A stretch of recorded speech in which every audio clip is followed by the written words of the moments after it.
Now I'm going to close with 10 words of counsel that I want to give to persons who are not married but who have to deal with sexual desires. And many of these are helpful also, I find, still in married life as well.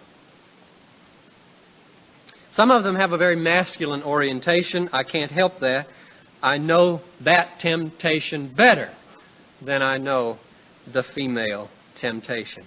Some of them are do's and some of them are don'ts, but I intend all of them to be positive in the sense that they are all intended to preserve your freedom from any enslavement but one, slavery to God.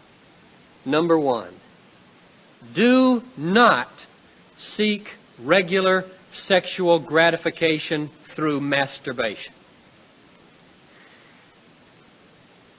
It is a tragedy that I never heard that word in church. And I can only remember hearing it once in 4 years of college from every day going to chapel. One time my father mentioned it to me. What in the world is wrong? How was I supposed to do anything right? How are they supposed to know? Masturbation is self-stimulation to orgasm or climax. And the reason I say don't use it is because it, number one, will not solve the problem in the long run. It does not relieve the pleasure and the pressure very long. Number two, it becomes habitual.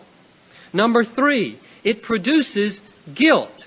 Then more importantly, the last two arguments, it contradicts the God-given design for sexuality. Our bodies and our desires are designed for fulfillment through personal union. And self-stimulation contradicts that purpose and inevitably produces a sense of wrongness. But perhaps most importantly of all, masturbation is inevitably accompanied by sexual fantasies which we would not allow ourselves in reality. And therefore we start to become like the Pharisees, well scrubbed on the outside and inside full of perversions.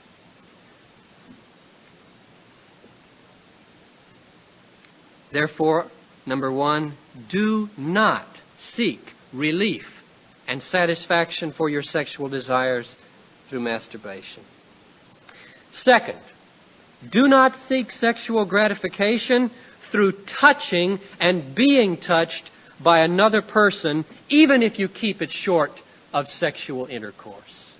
I'm speaking to unmarried people. Everyone knows that intimate touching is the prelude to and preparation for sexual intercourse. You stop it, you'll be frustrated to death and wind up in masturbation. Therefore, it belongs in marriage. Now, where that permanent commitment of marriage is missing, caressing and touching tends to become manipulation of another person for a cheap, personal, private, physical thrill, and therefore contradicts the law of love. It turns the other person's body into a masturbation device. It is not the way God intended it to be used. God made us in such a way that if we try to turn that moment of touching into a spiritual, emotional, personal moment of union, our hearts are going to cry out for permanence, for promises of faithfulness. Our hearts say in that moment, you may touch me because you have promised never to leave me or forsake me. You may have me because you are me. We are so made that we cry out for permanence when giving away our most precious gifts. And you all have sensed that. And therefore, that kind of touching belongs in marriage. Third, avoid unnecessary sexual stimulation. It doesn't take any brains to know that there are enough X-rated movie houses and adult bookstores in this city to keep a person livid 24 hours a day. To visit those crummy places is temptation enough.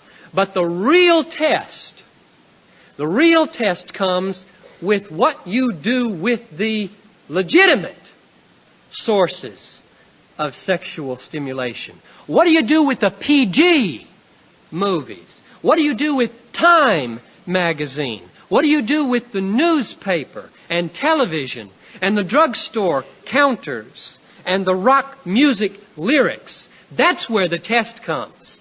Most of us Christians would not go down Hennepin Avenue to the wrong places. But oh, where we will go, what we will listen to, what we will allow our eyes to dwell upon.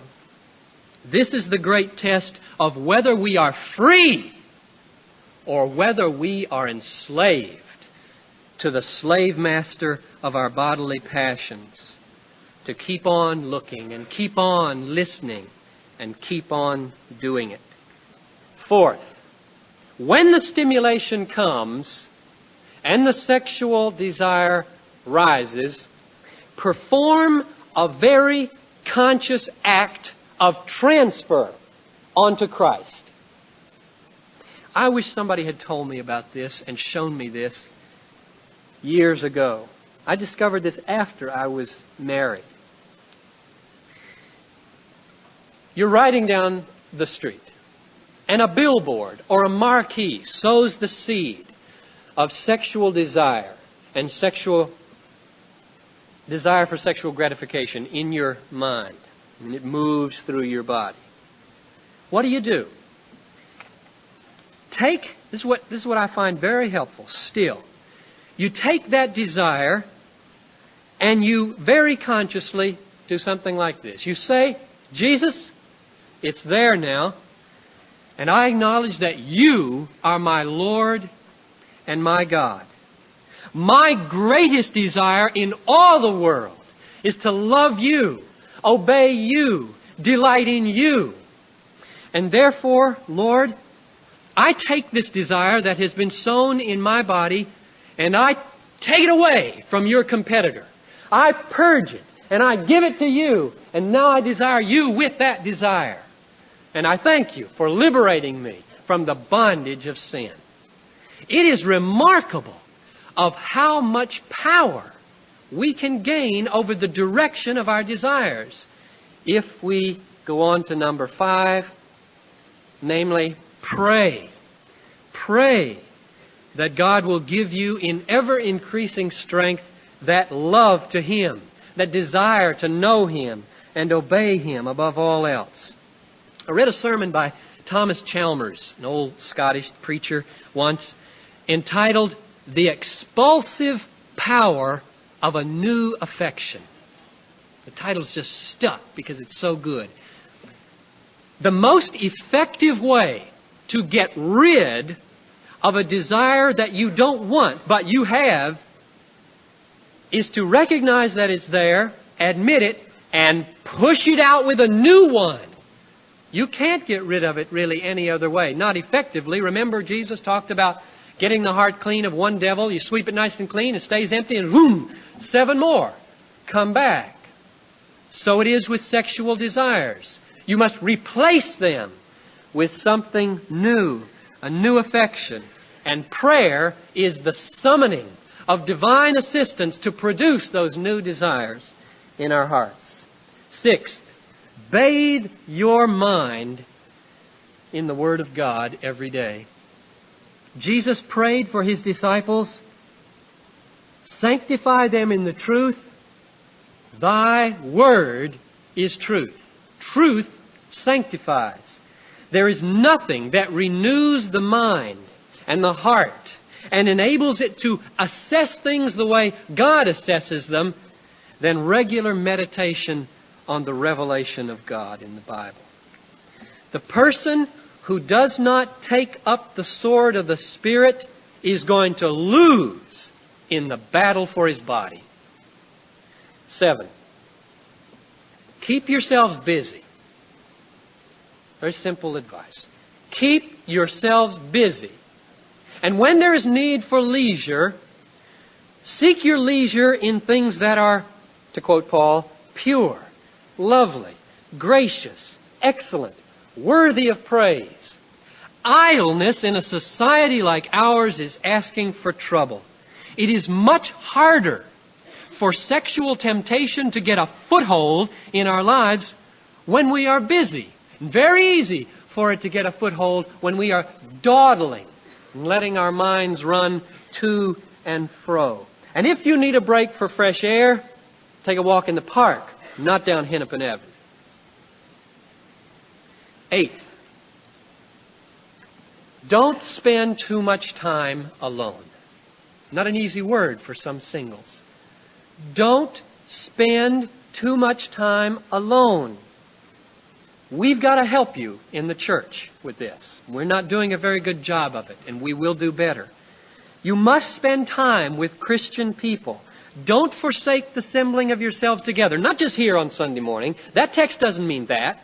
Don't forsake the assembling of yourselves together many times, in all kinds of situations, in little groups, 2s, 3s, 4s, dozens.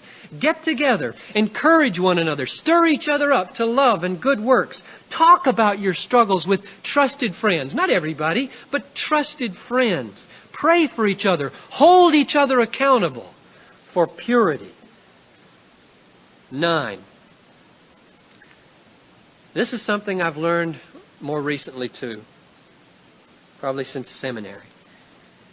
Strive to think of all people, especially people of the opposite sex, if there's a problem, in view of eternity.